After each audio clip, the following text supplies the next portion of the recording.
Acusan desde los socialistas y desde Podemos, desde el gobierno, escuchábamos ahora al ministro Ábalos, a PP y a Ciudadanos de bloquear la acción del gobierno con lo que está pasando con la enmienda que pretende evitar ese veto del Senado a los presupuestos. Bueno, desde luego no es así. Nosotros lo que estamos intentando evitar es el fraude del Partido Socialista, es la chapuza que no se ha visto nunca antes de intentar cambiar una ley de estabilidad presupuestaria con una enmienda en la ley contra la violencia de género. Es decir, es una cosa absolutamente irregular y yo creo que en democracia uno puede aspirar a cambiar las leyes, todo se puede cambiar, pero evidentemente no saltárselas a la torera. Y además es que yo esto lo he visto muchas veces en el Parlamento de Cataluña y creo que se le ha pegado mucho al señor Sánchez la manera de actuar a nivel parlamentario de sus socios de gobierno, del señor Torra y del señor Rufián. Y yo, después de todo lo que he visto en el Parlamento, espero que en el Congreso de los Diputados no hagan lo mismo. Así que Ciudadanos, evidentemente, siempre va a estar en la defensa del ordenamiento jurídico y de las normas parlamentarias. Insisto, se pueden cambiar las normas. Nosotros incluso hemos propuesto muchas veces que el Senado o se reforma o incluso se cierra, pero lo que no podemos hacer es saltarnos a la torera la legislación, que es lo que tiene que hacer, lo que quiere hacer Sánchez con un único objetivo, que es alargar a toda costa esta legislatura de la que va de la mano de Torra, de Rufián y de Bildu. Pero ellos insisten en que lo que hay es una cuestión, que se ha entrado en una cuestión política en un órgano en el que tiene que estudiar las cuestiones formales. Bueno, a ver, es que se ha presentado una enmienda a una ley contra la violencia de género con el objetivo de cambiar la ley de estabilidad presupuestaria para saltarte la torera al Senado. Eso es algo absolutamente irregular. Si al Partido Socialista, al señor Sánchez, no le gusta la mayoría del Senado, ni tampoco, bueno, respeto el resultado de las elecciones, pero me gustaría que no tuviera la mayoría absoluta el Partido Popular, pues que convoque elecciones. Y si no nos gusta cuáles son las funciones que tiene el Senado, pues yo soy la primera en apostar por reformarlo, insisto, o lo reformamos o lo cerramos. Pero lo que no podemos hacer es saltarnos a la torera la normativa, porque eso es lo que están haciendo los partidos separatistas en el Parlamento de Cataluña, y eso acaba normalmente muy mal. Por tanto, que se puedan reformar las normas, estamos totalmente de acuerdo. Que se puedan llegar a acuerdos para aprobar presupuestos, también. Ahora, chapuzas y fraudes para que Sánchez alargue la legislatura de cualquier manera y a cualquier precio, para seguir, además, gobernando de la mano de Torra y de Bildu y de Rufián, pues la verdad que es que no estamos de acuerdo. Sobre el fondo de la medida, ¿qué les parece? Sobre el hecho de intentar que el Senado no pueda vetar los presupuestos. Insisto, le vuelvo a decir, podemos hacer un debate monográfico cuando ustedes quieran de las funciones del Senado. Nosotros hemos sido muy críticos y somos reformistas y nos gustaría pues que el Senado fuera realmente una Cámara de representación territorial y que fuera mucho más útil de lo que es ahora, porque ahora muchos partidos lo ven como un cementerio de elefantes y mandan allí a sus viejas glorias. Perdonadme que hable así de claro, pero lo que no podemos hacer es saltárnoslo a la torera. Hay que reformar muchísimas cosas y podemos debatir de la ley de estabilidad presupuestaria. Entre ellas esta, por ejemplo, la de... Yo, sinceramente, creo que habría unas cosas mucho más urgentes que reformar que no sea este concreto, pero nosotros estamos abiertos a hablar. No, el problema no es de reformas, el problema es de la chapuza y de la argucia para saltarte todo el ordenamiento del Congreso. Insisto, Sánchez está haciendo cualquier cosa para alargar la legislatura. Y nosotros lo que creemos es, como la mayoría de españoles, que lo que debería hacer el señor Sánchez es convocar elecciones, que se viera cuál es la voluntad de la gente para el próximo gobierno y, a ser posible, que seamos capaces de llegar a un acuerdo entre constitucionalistas para que no dependamos más tiempo del gobierno de España de manos de, insisto, de aquellos que quieren romper España y de aquellos que están violando diariamente nuestros derechos como ciudadanos catalanes que queremos seguir siendo catalanes, españoles y europeos. A la espera de lo que pase con esta enmienda, veremos exactamente en qué queda. Parece ser que encuentra, bueno, de momento reconsideraciones en la Junta, después en la mesa. No se descarta incluso que Podemos o los socialistas lo lleven al Constitucional. Sí que parece que hay una negociación, mientras tanto, entre Podemos y el Gobierno para avanzar en la elaboración de los presupuestos. Hoy hemos conocido algunas de las propuestas que hace Podemos en un acto del partido, en la que estaba Pablo Iglesias, y en la que han hablado de ese impuesto a la banca, han hablado de subir el impuesto a las rentas de más de 120.000 euros, de cobrar el IBI a la Iglesia. ¿Qué les parece? También se hablaba de un sueldo mínimo de 1.000 euros. ¿Qué les parecen estas medidas? Pues que es Podemos. Podemos siempre dice que hay que subir los impuestos y promete muchas pagas y muchas ayudas y nunca explica dónde hay que sacar el dinero, ¿no? Yo creo que hay que ser muy responsable en un momento como este. España necesita una reforma del sistema fiscal. Creo que se puede ser mucho más eficiente y mucho más justo de lo que se es ahora. Pero evidentemente la propuesta de Podemos y del Partido Socialista ya sabemos cuál es. Es freír a impuestos a la clase media y trabajadora y a veces hacer propuestas que tienen que desmentir a los 5 minutos, ¿no? Como hemos visto con propuestas fiscales del señor Sánchez. Yo insisto insisto, nuestra propuesta no es volver a meter la mano en el bolsillo de la clase media y trabajadora. Nuestra propuesta es mejorar la eficiencia en la recaudación de impuestos y, desde luego, hacer una reflexión sobre de dónde se puede recortar. Yo creo que hay muchísimas duplicidades, yo creo que hay muchísimo gasto superfluo, creo que hay muchísimos chiringuitos llenos de enchufados por parte de partidos políticos, que de ahí es donde podemos sacar muchos recursos para pagar, insisto, las pensiones, para pagar la sanidad, la educación, que son realmente las cosas que valen la pena. A la gente no le importa pagar impuestos si sabe que va a ir directamente a los hospitales o a las carreteras o a las pensiones de sus abuelos, ¿no? Pero si estás pagando impuestos para pagar duplicidades, ineficiencias y chiringuitos, pues evidentemente te cuesta un poquito más, ¿no? Yo creo que, sinceramente, en España el problema es que hay poca gente que paga mucho y hay mucha gente, pues por ineficiencia fiscal, por economía sumergida, pues un sistema que no funciona.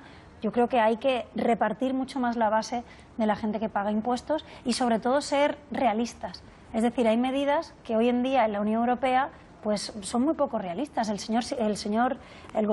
presidente del gobierno de Grecia, que no es sospechoso de ser afín a Ciudadanos, sino más bien afín a un partido como Podemos, el otro día ya se resignaba y decía que estaban planteando incluso pues bajar el impuesto a las empresas para ver si podía atraer empresas de Europa, ¿no? Las viejas recetas de los años 80 o de los años 70 en una Europa abierta ya no funcionan, hay que ser realista. Es mucho más fácil, para mí sería mucho más fácil decir, bueno, vamos a subir los impuestos a las grandes empresas y así lo tenemos todo solucionado. Pero al final veremos un gobierno que vuelva a rectificar, como es lo que ha hecho el señor Sánchez. Yo creo, insisto, que volver a subir los impuestos es algo que ya lo hemos visto, que ya se ha utilizado y no ha sido eficiente. Yo creo que es mucho mejor reformar. Hay que reformar el mercado de trabajo para luchar contra la precariedad, hay que reformar la administración pública y hay que reformar el sistema fiscal para que sea mucho más eficiente. Ahora, subida indiscriminada de impuestos para que al final siempre paguen los mismos, desde luego Ciudadanos no va a apoyarlo. Hablemos de la ministra de Justicia. Anuncia ya que comparecerá a petición propia ante el Congreso para hablar de si conoce o no al excomisario Villarejo. Parece ser que ahora sí que admite que hubo 3 encuentros a lo largo de su larga carrera profesional como fiscal. ¿Qué esperan de esta comparecencia? Yo creo que lo más inmediato es saber por qué hay tantas contradicciones en sus versiones y tantas diferencias entre la realidad que se ha podido comprobar y las pruebas que han ido saliendo y lo que ella ha ido diciendo, ¿no? Yo creo que la ministra tiene que comparecer, tiene que dar la cara y someterse pues al control parlamentario que un caso así requiere. Nosotros, insisto, hemos registrado hoy mismo esta petición de comparecencia y espero sinceramente que en sus explicaciones sea bastante más convincente y bastante más coherente de lo que ha sido hasta ahora, con un caso pues grave, porque no olvidemos pues cuál es la trayectoria del señor Villarejo y en qué situación se encuentra judicialmente. De todos modos, de las grabaciones de hoy, es un encuentro sin más, en una comida, en una celebración, parece. Sí, lo que pasa es que es contradictorio con lo que ella había dicho antes de que no se conocían y no tenían ningún tipo de relación personal. Nosotros creo que estamos dando el beneficio de la explicación, es decir, que venga al Congreso a dar explicaciones. Yo creo que en otros casos hay partidos que piden dimisiones en el minuto 1. Nosotros intentamos ser bastante sensatos y bastante coherentes y creo que lo lógico y lo razonable es que la ministra venga a dar explicaciones ante el Congreso de los Diputados y, evidentemente, después de lo que diga, pues se valorará cuáles son las peticiones que se pueden hacer, pero como mínimo que venga lo más pronto posible a aclarar por qué su versión es absolutamente contradictoria con los hechos que se han ido comprobando, ¿no? Entrando ya en el laberinto catalán, hoy ¿ustedes apoyarán la medida que presentará el PP de prohibir los indultos a quienes sean condenados por rebelión o sedición? Nosotros vamos a seguir defendiendo lo que llevamos años defendiendo, es que se eliminen los indultos a políticos corruptos, que de eso el PP no habla mucho, porque le encanta indultar a corruptos como al Partido Socialista, y por supuesto de estos delitos nosotros evidentemente que estamos de acuerdo. Nosotros no necesitamos que se prohíban los indultos porque sabemos que cuando nosotros gobernemos no se va a indultar a ningún político corrupto, ni se va a indultar a ningún político que esté condenado por sedición o rebelión. Quizás el bipartidismo necesite que se prohíba para quitarse las tentaciones de volver a hacer lo que llevan toda la vida haciendo. Por tanto, a nosotros no nos parece mal, lo llevamos en nuestro programa electoral, pero insisto, no nos podemos quedar solo en prohibir los indultos a delitos tan graves como la rebelión o la sedición. Impepinablemente hay que eliminar los indultos por delitos de corrupción a políticos, que ha sido una práctica habitual tanto por el PP como por el PSOE. Y también muchas veces se han indultado a políticos nacionalistas por delitos de corrupción que han sido socios tradicionales del bipartidismo, del PP y del PSOE. ¿Cómo entiende usted las declaraciones que hemos ido escuchando de varios ministros que sí que aclaran que es a título personal, cuando valoran la situación de prisión preventiva en la que están algunos de los dirigentes independentistas, y ya hemos escuchado unas cuantas voces que hablan o bien de que ellos preferían que fuera otra situación, o escuchábamos este fin de semana a la vicepresidenta decir que si se alargaba el inicio del juicio, igual había que, o ella era partidaria, porque siempre quedaría en manos obviamente de los jueces, pero ella era, o le gustaría que no estuvieran en esta situación. Me parece muy irresponsable que haya un sinfín de declaraciones, porque no ha sido solo un día por una persona y un caso puntual, es un sinfín, un torrente de declaraciones de determinados miembros del Gobierno de España que siguen en esa idea, ¿no? Poner en cuestión las resoluciones judiciales, generar dudas sobre si eso es justo o no, sobre si está bien o no. Incluso, pues yo escuché al ministro Borrell, persona a la cual yo respeto absolutamente, pues decir públicamente a nivel internacional pues que Cataluña era una nación, con lo que eso significa a nivel jurídico, y que además eso va en contra de nuestro ordenamiento jurídico, y encima pues diciendo que no estaba de acuerdo con el criterio de los jueces. A mí me parece muy irresponsable. Creo que un gobierno debe ser especialmente escrupuloso con las decisiones de los jueces, sobre todo cuando estamos hablando de un tema tan espinoso y tan delicado como este.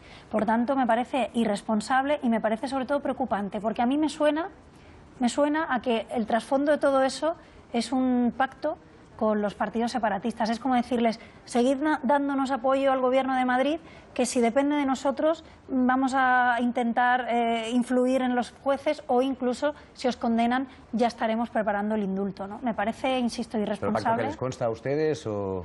Hombre, no, desde luego yo no he visto nada firmado, y me extrañaría mucho que hubiera algo firmado, pero yo conozco muy bien a los partidos separatistas y les aseguro que no dan la presidencia del Gobierno a un partido constitucionalista a cambio de nada.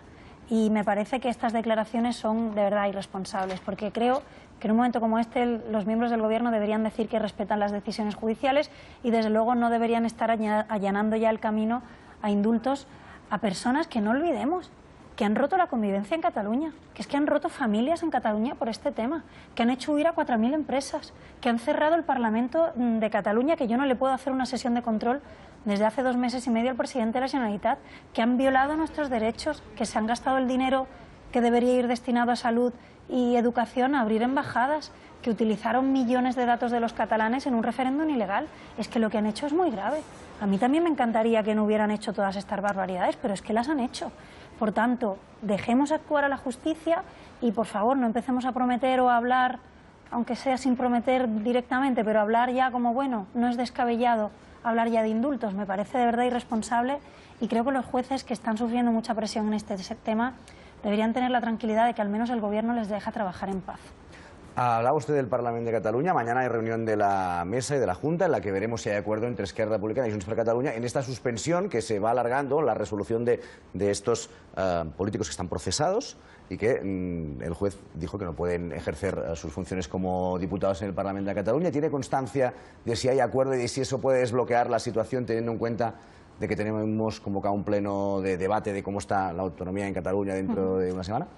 Pues la verdad es que a día de hoy y a estas horas no se sabe que haya un acuerdo, cosa que, bueno, es bastante significativo teniendo en cuenta que llevan 2 meses intentando llegar a un acuerdo. Simplemente, fíjese usted cómo está la situación en Cataluña, un acuerdo para cumplir una resolución judicial. Es decir, lo que se está debatiendo ahora entre ellos es cómo cumplimos la resolución de Llarena, que dice que estos políticos que están en prisión y que están acusados por rebelión deben ser suspendidos automáticamente de su puesto como cargo público, ¿no? Fíjese cómo está el tema, que incluso esa resolución tan sencilla de entender, que es estáis suspendidos y punto, pues se niegan a aceptarlo, ¿no? Por tanto, ¿qué puede pasar mañana? Yo estoy preparada para todo lo que pueda pasar en el Parlamento, porque ya he visto de todo, pero la verdad es que si no hay acuerdo mañana, pues incluso el pleno de la semana que viene podría estar en peligro. A mí me parece indignante que estos señores tengan encerrado el Parlamento porque simplemente no se ponen de acuerdo en ver cómo cumplen una resolución judicial. Yo insisto, desde principios de julio no puedo hacer una sesión de control al presidente de la Generalitat ni al Gobierno. Y me parece, insisto, que unos señores que han dado un golpe contra la democracia, que se han cargado la economía catalana, que han roto familias y que están todo el día diciendo que van a atacar al Estado y hablando del pueblo de Cataluña sin incluirnos a más de la mitad de los catalanes, encima tengan pues la poca vergüenza, por decirlo de alguna manera, de tener el Parlamento cerrado. Por tanto, mañana sabremos algo más.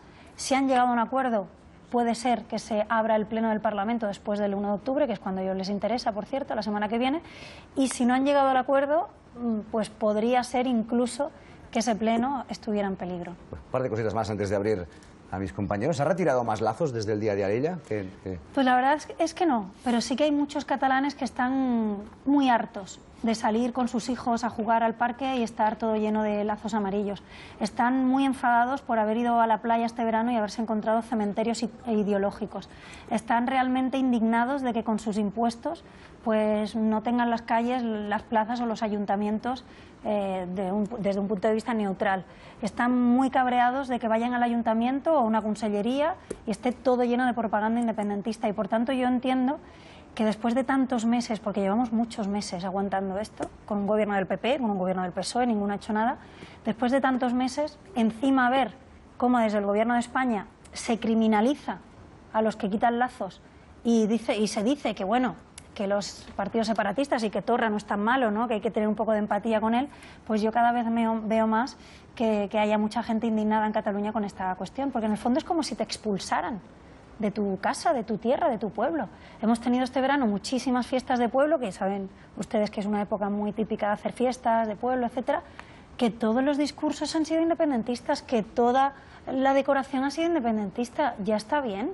Los catalanes no independentistas también pagan los impuestos y creo que deberían tener más protección por parte del Gobierno de España, sinceramente. Mañana por la tarde a las 7, en el Centro de Cultura Contemporánea, Manuel Valls ha convocado una rueda de prensa para contar, creo que he leído antes la convocatoria, el fruto de la reflexión sobre su relación con las elecciones municipales o algo así. No sé si nos puede avanzar alguna cosa y si va a ser el candidato de Ciudadanos a la alcaldía de Barcelona. Mañana es un día esperado, porque mañana estoy convencida de que Valls dejará muy claro si se presenta o no se presenta como candidato a la alcaldía de Barcelona. Yo espero y tengo esperanzas en que realmente pues, Valls pueda ser el candidato a la alcaldía de Barcelona con más opciones de ganar. Sería fundamental que podamos superar por elevación el debate de populistas y nacionalistas con la ciudad de Barcelona y podamos recuperar Barcelona para un proyecto europeísta, un proyecto evidentemente de reformas, un proyecto muy ambicioso. Una vez que el señor Valls diga mañana si se presenta o no, que yo ya le digo con toda sinceridad que espero pues que pueda ser candidato a la alcaldía de Barcelona, encontraremos la mejor fórmula para que se presente. Tiene que ser una fórmula ganadora. Pero Ciudadanos podría podrían presentarse pero sin sus siglas. Nosotros estamos dispuestos a ser generosos y a debatir y a ver cuál es la mejor fórmula, es decir, qué fórmula es más ganadora para recuperar Barcelona. Barcelona, como la dejemos 8 años en manos de populismo, que está haciendo de muleta del separatismo, nos cargamos Barcelona. Y Barcelona es potente, y Barcelona tiene una marca muy resistente y la verdad es que es difícil hundir a Barcelona. Pero los datos de 3 años y medio de Colau, insisto, como comparsa del separatismo, son muy preocupantes. Por tanto, yo espero que no sean 8, que solo sean 4, y que el año que viene podamos tener una alcaldía y un equipo y un proyecto evidentemente europeísta, evidentemente constitucionalista, y que deje muy claro que Barcelona no puede estar en manos ni de populistas ni de separatistas. La mejor fórmula, si el señor Valls mañana anuncia que se presenta, estoy convencida de que la encontraremos. Y nosotros pues estamos dispuestos a que sea una cosa mucho más amplia y a ser generosos, porque creo que la situación extraordinaria en el sentido negativo que estamos viviendo en Cataluña y en Barcelona lo merece.